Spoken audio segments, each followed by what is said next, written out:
கண்ணு தெரியாத மூதாட்டி. அந்த மூதாட்டிக்கு சுடுதண்ணி வைத்து கொடுத்து அந்த மூதாட்டிக்கு ஹித்மத் செய்துவிட்டு அவருக்கு காலை சிற்றுண்டியாக பேரித்தம்பழங்களும் இன்னும் ஃபுத்தூர்களும் வாயிலை ஊட்டிவிட்டு வரக்கூடிய காட்சியை பார்த்த உமர் ரலியல்லாஹு அன்ஹு அவர்கள் எவ்வளவு பெரிய ஒரு கலீஃபா, ஜனாதிபதி, அமீருல் முஃமினீன், ஃபஜருக்கு பிறகு அந்த மூதாட்டிக்கு ஹித்மத் செய்வதே வழக்கமாக கொண்டிருந்தார்கள். ஒரு கட்டத்தில் உமர் ரலியல்லாஹு அன்ஹு அவர்களுக்கு ஒரு ஆசை, அதே போன்று அந்த மூதாட்டிக்கு பணிவிடை செய்ய வேண்டும் என்று சொல்லி சித்திக் நாயகம் வஃபாத் ஆகிவிட்டார்கள். உமர் ரலியல்லாஹு அன்ஹு அவர்கள் மறுநாள் வஃபாத்துக்கு பிறகு தான் சித்திக் நாயகத்தை போன்று செல்கிறார்கள். அந்த வீட்டுக்கு சென்று அந்த மூதாட்டிக்கு தான் கண்ணு தெரியாது, யாரோ ஒருத்தர் வராரு, அவர் நமக்கு ஹித்மத் செஞ்சுட்டு போறாரு அப்படிதான் தெரியும். உமர் ரலியல்லாஹு அன்ஹு அவர்கள் வழக்கம் போல சித்திக் நாயகம் என்ன செய்தார்களோ அதே போன்று ஹித்மத்தை செய்தார்கள். ஆனால் பேரித்தம்பலத்தை வாயில் ஊட்டி விட்டவுடன் அந்த மூதாட்டி கண்டுபிடித்து விட்டார், சித்திக் இன்னைக்கு வரவில்லையா என்று கேட்டார். கண்ணு தெரியாத மூதாட்டிக்கு அபூபக்கர் சித்திக் வரவில்லை, இன்று உமர் தான் வந்திருக்கின்றார் என்று அவருக்கு எப்படி தெரியும்? அவருக்கு தான் கண் பார்வை இல்லையே. சித்திக் நாயகர் என்ன செய்தார்களோ அதில் கொஞ்சம் கூட பிசகாமல் இந்த உமர் செய்திருக்கின்றேனே, அப்படி இருக்க இந்த மூதாட்டி எப்படி கண்டுபிடித்தார் என்று கேட்கும் பொழுது அந்த மூதாட்டி சொன்னார், இன்னைக்கு சித்திக் நாயகம் வராமல் உமராகிய நான் வந்திருக்கின்றேன் என்று உங்களுக்கு எப்படி தெரியும் என்று சொல்லும் பொழுது அந்த மூதாட்டி சொன்னார், பேரித்தம்பலம் சாப்பிடும் பொழுதே நான் உணர்ந்து கொண்டேன், இன்னைக்கு அபூபக்கர் சித்திக் வரவில்லை, வேற யாரோ வந்திருக்கின்றார் என்று சொல்லி. ஏன் தெரியுமா?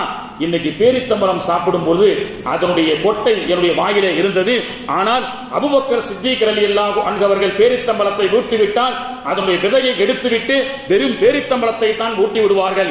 எனவே பேரித்தம்பலத்துக்குள் கொட்டை என்னுடைய வாயிலே சிக்க வந்தவுடன் நான் இன்னைக்கு சித்திக் நாயகம் வரவில்லை என்பதை நான் தெரிந்து கொண்டேன் என்று சொல்லும் பொழுது உமர் ரலியல்லாஹு அன்ஹு அவர்கள், அபூபக்கரே, நீங்கள் ஹயாத்தாக இருக்கும் பொழுதும் உங்களுடைய நன்மையை என்னால் முந்த முடியவில்லை, நீங்கள் வஃபாத்தானதற்கு பிறகும் உங்களுடைய அமலை என்னால் முந்த முடியவில்லை என்று சொல்லி வருத்தப்பட்டார்கள் என்று சொன்னால், அமீருல் முஃமினீன் லட்சக்கணக்கான மக்களுக்கு தொண்டு செய்யக்கூடிய அமீருல் முஃமினீன் கலீஃபாக்கள் கூட ஏழை மூதாட்டியினுடைய ஹித்மத்தை செய்து அவர்கள் இந்த உலகத்திலே மிகப்பெரிய அந்தஸ்தை அடைந்தார்கள் என்று சொன்னால், எந்த சீனியர் சிட்டிசன் யாரெல்லாம் தண்டச்சோறு வீட்டில் உட்கார்ந்துட்டு இருக்கிறாங்க, இவர்களால் என்ன பிரயோஜனம் என்று நாம் உலகத்திலே நம்ம வீட்டில் ஒதுக்கி வைக்கப்பட்ட அந்த மூதாதையர்கள் மூலமாகத்தான் அல்லாஹ் தஆலா நமக்கு பரக்கத்தை தருகின்றான் என்று பெருமானார் அவர்களும் சஹாபாக்களும் வாழ்ந்து அந்த வாழ்க்கையினுடைய தத்துவத்தை இன்னைக்கு சமூகத்துக்கு சொல்லி காண்பித்து சென்றார்கள். 17 மாசம் தொழுகை கடமையாக்கப்பட்டதற்கு பிறகு, தொழுகை கடமை மேராஜ்ல போய் ரசூலுல்லாஹ் தொழுகையை வாங்கிட்டு வந்த பிறகு 17 மாசம் பைத்துல் முகத்தஸை நோக்கித்தான் கிப்லாவா தொழுதாங்க. 17 அல்லது 18 மாதங்கள். ரசூல் ஸல்லல்லாஹு அலைஹி வஸல்லம் அவர்களுக்கு ஆசை, நமக்கெல்லாம் வரலாறு தெரியும். அல்லாஹ் தஆலா பைத்துல் முகத்தஸ்ல இருந்து கஅபத்துல்லாவை கிப்லாவா மாத்தினா நல்லா இருக்குமேன்னு ரசூலுல்லாஹ்வுக்கு ஆசை. அப்படி பெருமானார் அவர்கள் ஆசைப்பட்ட கூடிய நேரத்தில் இன்னைக்கு மதீனாவில் இருக்கக்கூடிய கிப்லத்தைன் என்ற ஒரு பள்ளி நாம் எல்லாம் சென்றிருப்போம். 2 கிப்லா உள்ள பள்ளி, உலகத்திலேயே 2 கிப்லா உள்ள பள்ளி மஸ்ஜிதுல் கிப்லத்தைன்.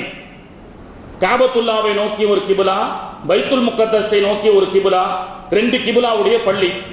அந்த இடத்துல ஸல்லல்லாஹு அலைஹி வஸல்லம் அவர்கள் வந்தார்கள். வந்து அஸ்ருடைய வக்து தொழுகிறார்கள் அல்லது லொஹர் வக்து தொழுதார்கள். புகாரிலே இடம்பெற்றிருக்கக்கூடிய ஹதீஸ்.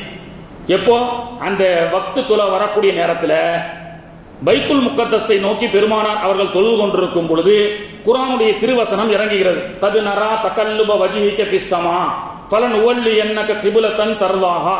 நபியே, நீங்கள் வானத்தை நோக்கி கொண்டு வஹி வராதா, காபத்துல்லாவை திசையாக தொழுகைக்கு நோக்க வேண்டாமா என்று நீங்கள் ஆசைப்பட்டுக் கொண்டிருக்கின்றீர்கள். நீங்கள் ஆசைப்பட்டதை போன்று ஃபவல்லி வஜ்ஹக ஷத்ரல் மஸ்ஜிதில் ஹராம், நீங்கள் பைத்துல் முகத்தஸிலிருந்து நீங்கள் கிப்லாவை நீங்கள் காபத்துல்லாவாக ஆக்கிக் கொள்ளுங்கள். நீங்கள் விரும்பியபடி உங்களுடைய கிப்லாவுடைய திசையை நான் மாற்றி அமைத்து கொடுத்தேன் என்று குர்ஆனிலே அல்லாஹ் தஆலா வசனத்தை இறக்குகின்றான். ஏன்? மஸ்ஜிது நபவியில் இருந்த ரசூல் ஸல்லல்லாஹு அலைஹி வஸல்லம் அவர்கள் அங்கு தொழும் போதெல்லாம் அந்த ஆயத்து இறங்காம இந்த கிப்லத்தைன் மஸ்ஜிது நபவியில இருந்து ஒரு 4-5 கிலோமீட்டருக்குள்ள இருக்கும் கிப்லத்தைன் பள்ளிவாசல். அங்கே ஹஜ்ஜிக்கு சென்றவர்கள், உம்ராக்கு சென்றவர்கள் ஜியாரத்துக்கு போறாங்க. ஏன் இந்த இடத்துல வந்து அந்த வகி இறங்கிருச்சு, அந்த ஆயத்து இறங்கிருச்சு? அதுவும் அல்லாஹ் என்ன சொல்றான், ஃபவல்லி வஜ்ஹக ஷத்ரல் மஸ்ஜிதில் ஹராம், நீங்கள் மஸ்ஜிதுல் ஹராமின் பக்கமாக நீங்கள் முகத்தை திருப்பிக் கொள்ளுங்கள். நீங்கள் ஆசைப்பட்டதை போன்று, நீங்கள் விரும்பியதை போன்று கிபிலாவை நான் அமைத்து கொடுத்தேன் என்று தருல்லாஹா, நீங்கள் என்ன ஆசைப்பட்டீர்களோ அதை நான் செய்தேன் என்று அல்லாஹு தஆலா குர்ஆன்ல சொல்றான்ல.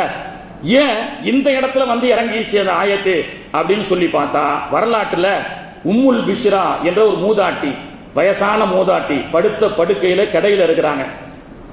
ஹிஜ்ரி 6ஆம் ஆண்டு வரைக்கும், 6ஆம் ஆண்டு 5க்கு பிறகுதான் பெண்கள் ஹிஜாபை போட்டுதான் பார்க்கணும்னு சட்டம் இறங்கிச்சு. அதுக்கு முன்னாடி ரசூல்லா மதீனாவுக்கு வந்த புதுசுல எல்லாரும் ரசூல்லா வந்து நேரடியாக சந்தித்தார்கள். ஆண்கள் பெண்கள் எல்லோரும் ரசூல்லா வந்து பார்ப்பாங்க, சட்டம் கேட்பாங்க. பெருமானாருடைய அழகை பிரமித்து அவர்களை பார்த்து வர்ணனை செய்து எவ்வளவு பேர்கள் உண்டு. அப்படி ரசூல்லாவை பார்த்துட்டு வரவங்க எல்லாம் அந்த கிபிலத்தை என்ற அந்த மஹல்லா இருக்குல்ல, அந்த மஹல்லாவில் இருக்கக்கூடிய பெண்கள் எல்லாம் பார்த்து விட்டு, நான் ரசூல்லாவை பார்த்தேன், இவ்வளவு அழகாக இருக்கின்றார்கள், பெருமானார் அவ்வளவு தத்துவங்களை குர்ஆனை பற்றி சொல்கிறார்கள் என்று ரசூலுல்லாஹ் பார்த்துட்டு வந்தேன்னு பெண்கள் எல்லாம் சொல்லும் பொழுது, அந்த படுத்த படுக்கையிலே இருந்த அந்த உம்முல் பிஷ்ரா என்ற அந்த மூதாட்டிக்கு ஒரு ஆசை. எல்லோருக்கும் அல்லாஹ் ஆரோக்கியத்தை கொடுத்திருக்கிறான், எல்லோரும் போய் ரசூலுல்லாஹ் பார்த்துட்டு வராங்க.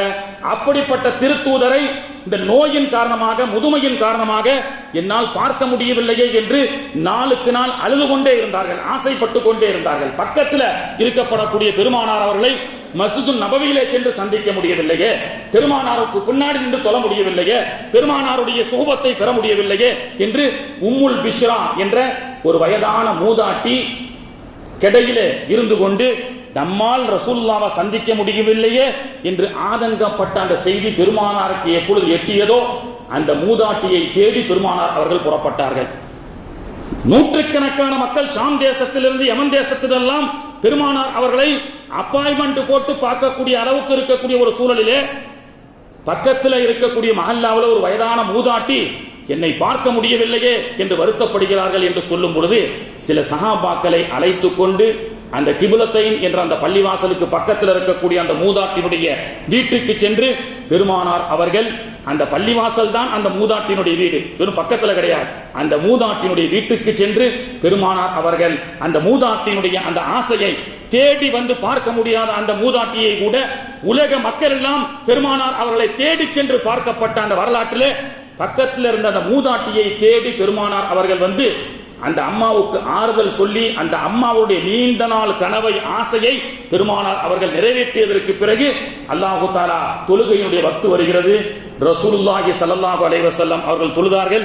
அந்த மூதாட்டியினுடைய ஆசையை பெருமானார் அவர்கள் பூர்த்தி செய்த பரக்கத், அந்த மூதாட்டியினுடைய பரக்கத்தை பெற்ற பெருமானார் அவர்களுக்கு பெருமானார் அவர்கள் ஆசைப்பட்டதை அல்லாஹ் நிறைவேற்ற வேண்டுமா வேண்டாமா? ஒரு மூதாட்டியுடைய ஆசையை பெருமானார் அவர்கள் நிறைவேற்றிவிட்டார்கள். எனவே என் பெருமானாருடைய ஆசையை நான் நிறைவேற்ற வேண்டும் என்பதற்காக அசருடைய தொழுகை பைத்துல் முக்கத்தஸை நோக்கி தொழுது கொண்டிருக்கும் பொழுது அல்லாஹ் ஆயத் இறக்குகின்றான், நபியே நீங்கள் ஆசைப்பட்டதை போன்று கிபிலாவை முன்னோக்குங்கள் என்று சொல்லி. கண்ணியத்திற்குரியவர்களே, ஆக முன்னோர்களை, முதியவர்களை அவருடைய பலகீனத்தின் காரணமாக நாம் ஒதுக்காமல் அவர்களை சென்று சந்திக்கும் காலமெல்லாம் அல்லாஹு தஆலா நமக்கு பரக்கத்தை தருவான். கண்ணியத்திற்குரியவர்களே, ஆக உலகத்துல ஆரம்பத்தில் நான் சொன்ன மாதிரி வீட்டுல நமக்கு அல்லாஹ் பரக்கத்தை தருவது, நமக்கு அல்லாஹு தஆலா வீட்டில் இருக்கக்கூடிய முதியவர்களை கொண்டு, யாருக்கெல்லாம் வயசான தாய் தகப்பர்கள் அல்லாஹு தஆலா ஹயாத்தாக கொடுத்திருக்கின்றானோ அந்த ஹயாத்தாக கொடுக்கப்பட்ட அந்த பெற்றோர்களும் அவர்கள் யார் வேண்டுமானாலும் இருக்கலாம். வீட்டில் இருக்கக்கூடிய முதியவர்கள் அல்லாஹ்வால் கொடுக்கப்பட்ட பரக்கத்துகள், அந்த பரக்கத்துகளை ஹரக்கத்தாக நினைக்காதீர்கள்.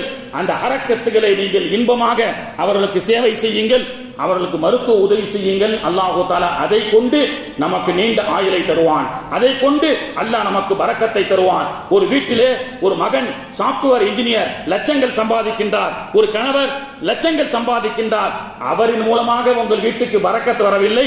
நாயகம் சொன்னார்கள், உங்கள் வீட்டில் இருக்கக்கூடிய முதியவர்களை கொண்டு அல்லாஹ் உங்களுக்கு பரக்கத்தை தருகின்றான். யாரை வெண்டச்சோர் என்று நீங்கள் சொல்கின்றீர்களோ, யாரை வேஸ்ட் என்று சொல்கின்றீர்களோ, அவர்களால் எந்த பிரயோஜனம் இல்லை, கடையில் இருக்கின்றார்கள், அவர்களால் நமக்கு தொந்தரவு என்று நினைக்கின்றோமோ அவர்களை கொண்டு தான் அல்லாஹு தஆலா பரக்கத் என்று பெருமானார் ஸல்லல்லாஹு அலைஹி வஸல்லம் அவர்களை அல்லாஹு தஆலா சொல்ல வைத்தான். கண்ணியத்திற்குரிய அல்லாஹ்வின் நல்லடியார்களே, அப்படி பெற்றோர்கள், வயதான முதிய பெற்றோர்கள் நம்முடைய வீட்டிலே அல்லாஹு தஆலா நீண்ட ஆயுளை கொடுத்து அவர்களை ஹயாத்தாக கொடுப்பது என்பது நமக்கு கிடைத்த ஒரு பொக்கிஷம். மகனும் தாய் தகப்பனும் பிள்ளைகளுக்காக பணங்காசுகளை கொண்டு உதவி செய்வார்கள். பிள்ளைகளும் பெற்றோர்களுக்கு காசை கொடுத்து உதவி செய்வார்கள். ஆனால் ஒரு பிள்ளை பெற்றோர்களுக்கு உதவி செய்வான் என்று சொன்னால், கொஞ்ச நாளைக்கு எங்க அத்தா அயாத்தா இருக்கிற வரைக்கும் எங்க அத்தாவுக்கு உண்டான செலவுக்கு நான் முடிஞ்ச அளவுக்கு காசை தரேன்னு சொல்லுவாரு.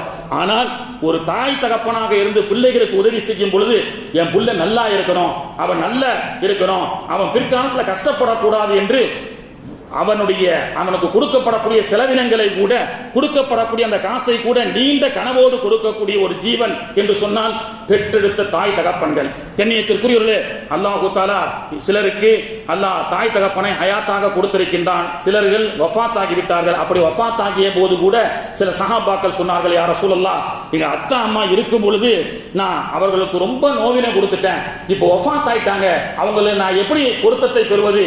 கபூர் இருக்குல்ல, அவங்க கபூர்ல போய் சலாம் சொல்லி அவர்கிட்ட மன்னிப்பு கேளு என்று சொன்னார்கள். இருக்கும் பொழுதும் அவர்களை கண்ணியப்படுத்துங்கள், அவர்கள் வஃபாத் ஆகியதற்கு பிறகும் அவர்களை கண்ணியப்படுத்துங்கள். மன் ஸார கபர அபவைஹி ஃபீ குல்லி ஜும்ஆத்தின், ஜும்மாவுடைய தினத்தன்று பெற்ற தாய் தகப்பனை யார் ஜியாரத் செய்கிறார்களோ அவருடைய பாவங்கள் மன்னிக்கப்படும் என்று சொன்னார்கள் நாயகம் ஸல்லல்லாஹு அலைஹி வஸல்லம் அவர்கள். அப்படிப்பட்ட முன்னோர்களான நம்முடைய வீட்டு பெரியவர்களுடைய ஆசை என்ன தெரியுமா? எனக்கு இத்தனை ஏக்கர்ல நிலம் வாங்கி கொடுங்க, எனக்கு இவ்வளவு பெரிய பங்களாவை கட்டி கொடுன்னு எந்த முன்னோர்களும் ஆசைப்படுவதில்லை. நம்ம வீட்டில் இருக்கக்கூடிய முன்னோர்கள் பெரியவர்கள் ஹயாத்தாக இருந்து அவர்கள் ஆசைப்படக்கூடியது என்னவென்று சொன்னால், என்ன மூமின்களாக இருந்து என்ன ஆசைப்படுவாங்க? நம்முடைய சீனியர் சிட்டிசன்கள், எனக்கு இத்தனை ஏக்கர் வாங்கி கொடுத்துருப்பா அப்படின்னு யாரும் கேட்கிறாங்களா? இல்ல. அவர்கள் நம்முடைய வீட்டில் இருக்கக்கூடிய முன்னோர்கள், சீனியர் சிட்டிசன், அத்தா அம்மாவா இருக்கட்டும், மாமனார் மாமியாராக இருக்கட்டும், யாராக இருக்கட்டும், நம்ம இஸ்லாத்தை சேர்ந்த மூமின்களுடைய ஒரு முன்னோர்கள், அவர்கள் படக்கூடிய ஆசை என்னவென்று சொன்னால், இறை இல்லமான காபத்துல்லாவை நான் சென்று பார்க்க வேண்டும், அந்த புனித பூமிக்கு செல்ல வேண்டும் என்று ஒரு ஆசை.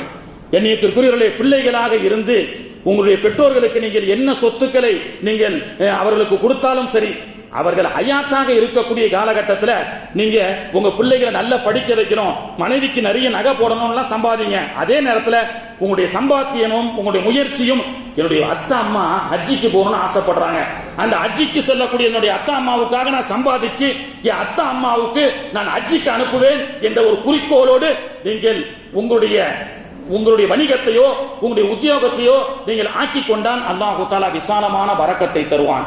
ஹஜ்ஜிக்கு அனுப்ப முடியாதவர்கள் உம்ராவுக்காக அனுப்புங்கள். காபத்துல்லாவை கண்ணார காண்டு வர வேண்டும் என்று மனக்குமுறல்கள் பிள்ளை தாய் தகப்பன்கள், நம்முடைய பிள்ளை எப்படியாவது நமக்கு ஹஜ்ஜிக்கு அனுப்ப மாட்டாரா, நம்முடைய பிள்ளை எப்படியாவது நம்மை அந்த காபத்துல்லாவை கண்ணார பார்க்கக்கூடிய பாக்கியமான உம்ராவுக்கு அனுப்ப மாட்டாரா என்று ஏங்கி கேட்டுக்கூடிய எத்தனையோ பெற்றோர்கள் உண்டு. நீங்கள் அல்லாஹ்விடத்தில் துஆ செய்யுங்கள், இறைவா எனக்கு வசதியத்தா, என்னுடைய வீட்டில் இருக்கக்கூடிய அத்தா அம்மாவை நான் ஹஜ்ஜிக்கு அனுப்புறேன், எனக்கு வசதியத்தா, என்னுடைய அத்தா அம்மாவுடைய அந்த ஜியாரத்துடைய ஆசையை நான் பூர்த்தி செய்கின்றேன் என்று வசதியை அதை நோக்கமாக கொண்டு அல்லாஹ்விடத்தில் கேட்டால் மற்ற எல்லா வசதிகளையும் அல்லாஹ் தஆலா நமக்கு கொடுப்பான். வல்ல ரஹ்மான் நம்முடைய வீட்டில் இருக்கக்கூடிய பெற்றோருடைய துஆவை பெறக்கூடிய நல்ல பிள்ளைகளாக இருக்கக்கூடிய பாக்கியத்தை அல்லாஹ் தஆலா நாம் அனைவர்களுக்கும் தருவானாக. கண்ணியத்திற்குரியவர்களே, 2025ஆம் ஆண்டு ஹஜ்ஜிக்கு செல்லக்கூடிய ஹாஜிகள், ஹஜ்ஜி கமிட்டியின் மூலமாக செல்லக்கூடிய ஹாஜிகளுடைய விண்ணப்பங்கள் ஆன்லைனிலே வெளியாகிவிட்டது. ஒரு மாத காலம் அதனுடைய காலங்கள் இருக்கின்றது. எனவே இன்ஷா அல்லாஹ் அந்த லிங்க் கிடைத்தால் நீங்களே அங்க கேட்கக்கூடிய அந்த ஆவணங்களை எல்லாம் அப்லோடு பண்ணீங்கன்னா உங்களுக்கு ஆன்லைன்லேயே அந்த ஹஜ்ஜினுடைய விண்ணப்பம் செய்து விடலாம். இல்ல எங்களுக்கு அதெல்லாம் தெரியாது என்று சொன்னால், ஆன்லைன்ல எங்களுக்கு எப்படி விண்ணப்பிக்கிறது தெரியல, எங்க அத்தா அம்மாவோ நாங்களோ ஹஜ்ஜிக்கு செல்ல வேண்டும் என்ற ஆசை இருந்தால் இன்ஷா அல்லாஹ் வருஷம் நம்ம ஜும்மாவுடைய நம்ம பள்ளிவாசல்ல அந்த ஹஜ்ஜினுடைய அப்ளிகேஷனை செய்து அவங்களுக்கு அதை ஃபில்அப் பண்ணி நம்ம வைக்கிறோம். அல்லாஹ்வுடைய கிருபையில 2 ஆண்டுகள் 3 ஆண்டுகள் என்று நினைக்கின்றேன். எத்தனை ஹாஜிகள் எல்லாம் அப்ளை பண்ணாங்களோ எல்லோருக்கும் ஹஜ்ஜி முடிவாக்கப்பட்டு குழுக்கள்ல தேர்ந்தெடுக்கப்பட்டு எல்லோரும் அல்லாஹ்வுடைய கிருபையில ஹஜ்ஜி செய்துவிட்டு வந்தார்கள். இந்த ஆண்டும் இன்ஷா அல்லாஹ் நம்முடைய பகுதியை சார்ந்தவர்கள் யாரேனும் ஹஜ்ஜிக்கு செல்ல ஆசைப்பட்டு விண்ணப்பிக்க வேண்டும் என்று சொன்னால் மக்ரிபில் இருந்து இஷா வரை இன்ஷா அல்லாஹ் நம்முடைய பள்ளிவாசல்ல வந்தா அதற்குண்டான அந்த விண்ணப்பத்தை எப்படி